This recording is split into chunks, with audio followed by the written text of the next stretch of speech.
In 2017, Hull will spend a year as the UK's City of Culture. But do we really know what this is going to mean for the city, and most importantly, for the people of Hull? I come to Belgium to discover what it's like to be a city of culture. Welcome to Mons, European Capital of Culture 2015. The European Capital of Culture programme was set up in 1985 by the then Greek Minister of Culture, Melina Mercouri.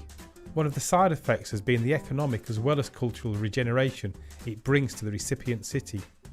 As the year draws to a conclusion, the city is still revelling in great art and poetry, especially the story of this poet and his enforced stay in Mons.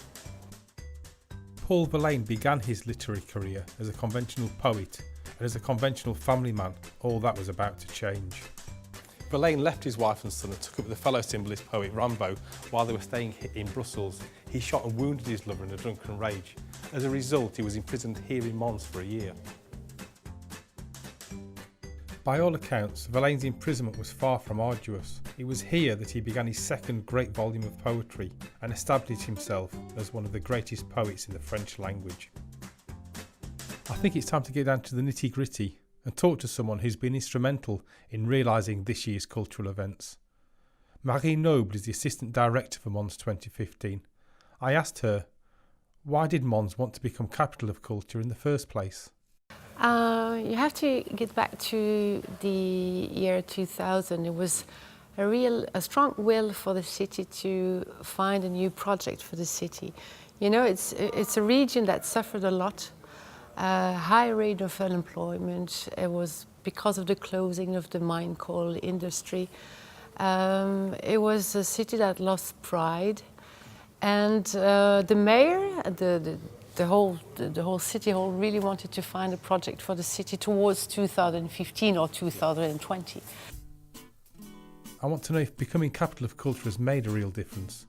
It's put art on the streets, but has it put bread on the table? So, has being capital of culture made a difference to the businesses in Mons? Absolutely, especially for small retailers and caterers. Everything eating and drinking related, excellent, excellent. We can say that most businesses have had a 30% increase in their profits during the cultural period. It's not true for all businesses. Clothing and some others haven't been affected. The new museums and galleries built in Mons to coincide with 2015 cover all aspects of culture. At the other end of the cultural spectrum to the Paul Verlaine exhibition is this place. Poetry might not be to everyone's taste, but Mons has built a new museum dedicated to its oldest and most famous folk tradition, the Feast of Ducasse.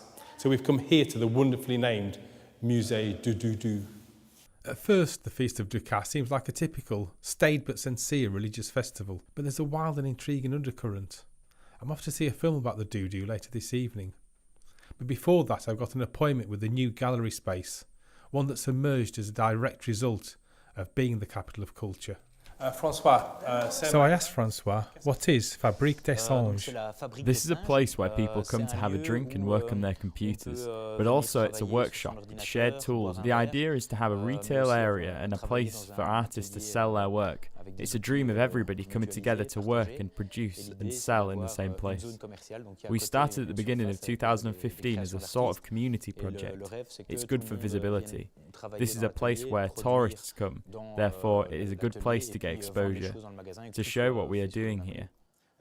And we're not just here for 2015, our project is to do something in the long term. And finally, I've come to the Theatre Royal for the premiere of a film that promises to explain some of those strange sights that I saw in the Musée du Doudou. Florian Val is the director of this film about a part of Mons culture that's both incidental and central to community life. I wanted to know about this rather strange custom that the film shows. The Fête du Doudou is really important because we start to get involved and celebrate it at an early age. It's part of our identity. It's very difficult to live in Mons and not participate in one way or another. And it's a very particular fight because it's dangerous. I mean, we show solidarity, we take risks together, but also we make sure that the danger, which is always present, never really appears. And that's what the Montois call the miracle of the fight. After a single day in Mons, I feel like I already know so much about the place and the people. In large part, I think it's due to the way the city has responded to being a capital of culture. It's kept me entertained with fine art and high culture, and it's told me about its past and its future and its unique character. There's a buzz about the place that I suspect wasn't there a year ago. I've been most impressed by the balance that's been achieved between throwing a party now and building a cultural future, between welcoming the best of the world and supporting local culture and artists. So what has the European Capital of Culture given to Mons? Well, it's given it a chance to take back its future, and it's taken back its pride too. So cheers.